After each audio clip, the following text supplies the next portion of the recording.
Hi అండి. ఈ blouse అయితే 40+ సైజ్ బ్లౌజ్ అనమాట. చాలా పెద్ద సైజ్ బ్లౌజు. శారీలో వచ్చిన బ్లౌజ్ పీస్ ఇది. చాలా చిన్నగా వచ్చింది. అందులోనూ ఒకవైపు పెద్ద బార్డర్ వచ్చింది, ఒకవైపు చిన్న బార్డర్ వచ్చిందనమాట. ఈ విధంగా వచ్చినప్పుడు హ్యాండ్స్ మనం ఒకవైపే కట్ చేసుకుంటాం కదా, అలా అతుకులు ఏర్పడకుండా ఏ విధంగా స్టిచ్ చేసుకోవాలి, నీట్ ఫినిషింగ్ ఎలా ఇవ్వాలన్నది ఈ వీడియోలో అయితే చూపిస్తాను. ఫస్ట్ అయితే ఈ విధంగా పెద్ద బార్డర్ వైపు ఇలా ఫోల్డ్ చేసుకోవాలి. మనం ముందుగానే లైనింగ్ పీస్ హ్యాండ్స్ కట్ చేసి పెట్టుకుంటాం కదా, హ్యాండ్స్ అనేది దీనిపైన ఈ విధంగా వేసుకొని చూసుకోవాలన్నమాట. మనకు ఒకవైపు పెద్దగా ఉంచాలి, ఒకవైపు సగమే ఫోల్డ్ చేయాలి. చూడండి, ఇలా వీడియోలో చూపించినట్టుగా ఫోల్డ్ చేసుకోవాలి. ఈ విధంగా ఫోల్డ్ చేసుకుంటే మనకు అతుకులు అనేవి ఒకే వైపుకు పడతాయి అన్నమాట. అలా కానీ మనం 4 సమానంగా ఫోల్డ్ చేసుకొని కట్ చేసుకుంటే మనకు జాయింట్స్ చేసేటప్పుడు అతుకులు రెండు వైపులా వేయాలి. నీట్ ఫినిషింగ్ అయితే అస్సలు బాగుండదు. ఈ విధంగానే ఒక సైడే కొంచెం ఫోల్డ్ చేసుకొని ఈ విధంగా సైజు కరెక్ట్గా చూసుకొని హ్యాండ్స్ అయితే కట్ చేసుకోవాలి. లైనింగ్ ఎంతవరకు ఉందో అంత. తర్వాత ఇక్కడ జాయింట్ అనేది ఇలా విడదీసుకోవాలన్నమాట. చూడండి, ఈ విధంగా విడదీసుకున్న తర్వాత ఈ చిన్న బార్డర్ని అయితే మనం జాయింట్ చేసుకోవాలి. అటువైపు ఏ విధంగా జాయింట్ చేస్తాననేది నేను స్టిచ్చింగ్ చేసేటప్పుడు చూపిస్తాను.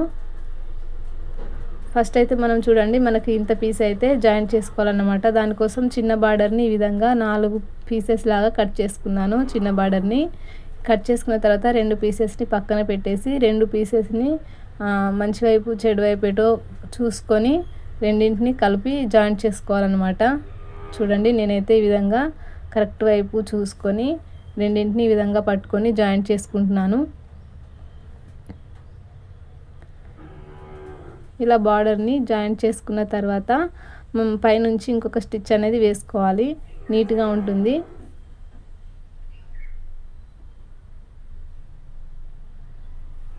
చూడండి, ఈ విధంగా పైనుంచి కూడా ఒక స్టిచ్ వేసుకున్న తర్వాత దీన్ని సమానంగా కట్ చేసుకోవాలి. సైడ్కి స్ట్రైట్గా ఉండేలాగా కట్ చేసుకోవాలన్నమాట.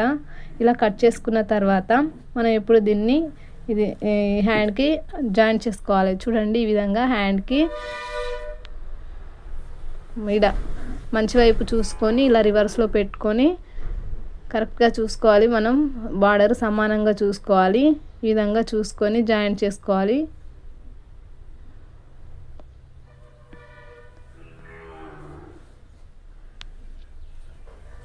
చూడండి, ఈ విధంగా జాయింట్ చేసి పైనుంచి ఇంకొక స్టిచ్ వేసుకోవాలి. మళ్ళీ కొత్తగా టైలరింగ్ నేర్చుకునే వాళ్ళకైతే ఈ విధంగా జాయింట్ చేయాలని తెలీదు. వాళ్ళైతే ఒకవైపు కాకుండా రెండు వైపులా సమానంగా పెట్టి కట్ చేసుకొని రెండు వైపులా జాయింట్స్ అయితే వేస్తారు.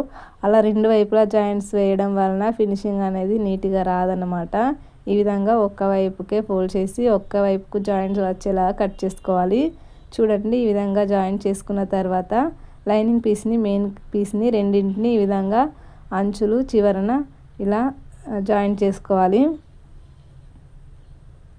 ఈ విధంగా స్ట్రైట్గా 1/2 ఇంచు లేదా 1/4 ఇంచుతో స్టిచ్ అనేది వేసుకోవాలన్నమాట.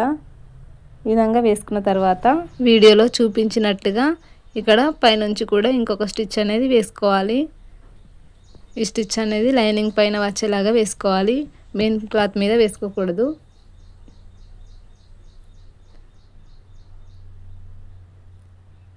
చూడండి, ఈ విధంగా స్టిచ్ చేసుకున్న తర్వాత లైనింగ్ని వెనక్కి ఫోల్డ్ చేసి చుట్టూ లైనింగ్ని మెయిన్ క్లాత్ని అయితే జాయింట్ చేసుకోవాలి.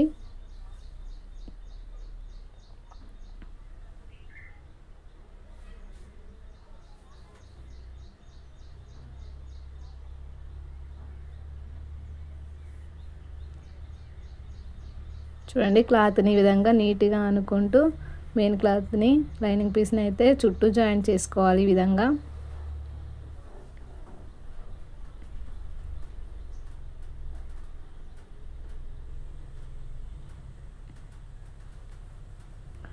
ఈ విధంగా జాయింట్ చేసుకున్న తర్వాత ఎక్స్ట్రా ఉన్న క్లాత్ని నీట్గా కట్ చేసుకోవాలి.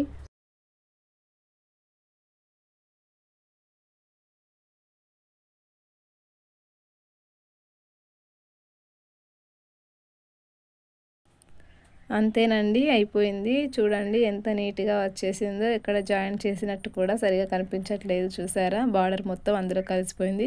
ఇక్కడ వెనకాల కొంచెం వైట్ కలర్లో ఉంది కదా, అదైతే లెఫ్ట్ హ్యాండ్కి వచ్చేలాగా చూసుకుంటే బ్లౌజ్ కొంగు కింద వెళ్ళిపోతుంది అన్నమాట. అది చూసారా ఇంత చిన్న చిన్న టిప్స్ ఫాలో అవుతూ ఈ విధంగా స్టిచ్ చేసుకుంటే ఫినిషింగ్ అనేది చాలా బాగుంటుంది. బిగినర్స్ ఈ విధంగా తప్పకుండా ఒకసారి ట్రై చేయండి. వీడియో నచ్చితే తప్పకుండా ఒక లైక్ చేయండి. అలాగే ఛానల్ని సబ్స్క్రైబ్ చేయడం మాత్రం మర్చిపోవద్దు. Thank you.